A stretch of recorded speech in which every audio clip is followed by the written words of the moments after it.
श्री स्वामी समर्थाचे गुप्त चमत्कार भाग 3। तर या भागात आपण पाहणार आहोत भिकाऱ्याच्या रूपात आलेले स्वामींची परीक्षा। मागील भागात आपण पाहिलं होतं गोविंदाने स्वामी समर्थावर पूर्ण विश्वास ठेवून शेवटची भाकरी एका अनोळखी वृद्धाला दिली।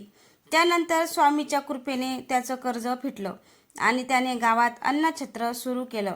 पण एक दिवस त्याच अन्नछत्रात पुन्हा तोच रहस्यमय वृद्ध दिसला। आता पुढे गोविंद थरथर त्या वृद्धाजवळ गेला। बाबा, तुम्ही कोण आहात? वृद्ध फक्त हसले। मला आधी थोडं पाणी मिळेल का? गोविंदने लगेच पाणी आणलं। वृद्धाने पाणी पिलं आणि शांतपणे निघून गेले। गोविंद त्याच्या मागे धावला, पण काही क्षणातच ते पुन्हा दिसेनासे झाले। गोविंदच्या डोळ्यात अश्रू आले। स्वामी, ही तुमचीच लीला आहे का?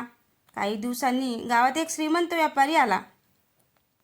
त्याचे कपडे साधे होते, चेहऱ्यावर दाढी होती, कोणीही त्याला ओळखलं नाही। तो थेट अन्नछत्रात आला। मला जेवायला मिळेल का? गोविंद हसत म्हणाला, हे अन्नछत्र स्वामी समर्थाचं आहे, इथून कोणीही उपाशी जात नाही। त्याने स्वतः वाढून जेवण दिलं। व्यापाऱ्याने शांतपणे जेवण झाल्यावर तो म्हणाला, मी तुझी एक परीक्षा घेतली होती। गोविंद आश्चर्यचकित झाला। व्यापारी म्हणाला, मी मोठा उद्योगपती आहे, गावात तुझ्याबद्दल खूप ऐकलं होतं, म्हणून भिकाऱ्याच्या वेशात आलो। गोविंद काही बोललाच नाही।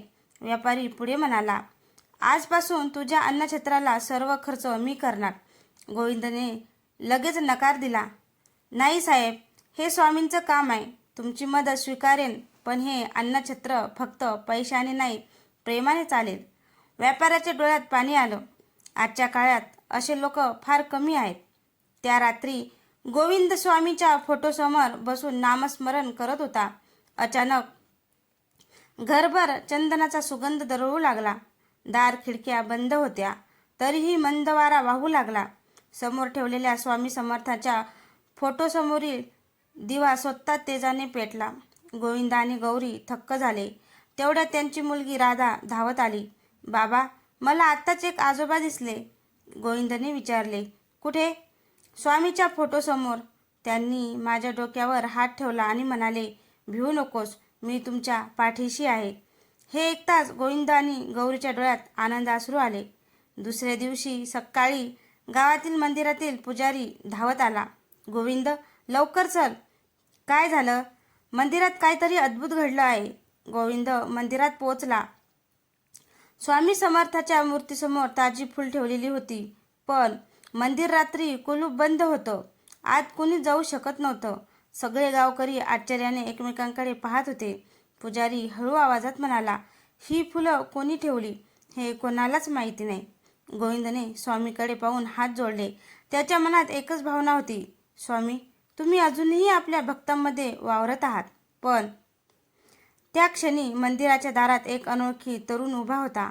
त्याच्या हातात एक जुनी कापडी पिशवी होती।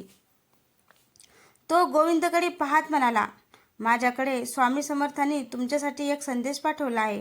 गोविंद आणि सर्व गावकरी थक्क झाले। तो संदेश काय होता? तर मित्रांनो, ही कविता ना एकदम भारी आणि एकदम मस्त आहे, तुम्ही नक्कीच पहा। तर आपण ना पुढच्या भागात पाहणार आहोत की स्वामी समर्थाचा तो गूढ संदेश काय आहे, पिशवीत नेमकं काय आहे, गोविंद समोर कोणतं नवीन संकट उभं राहणार आहे। तर भाग 3 पाहायला अजिबात विसरू नका, खूप मस्त आहे।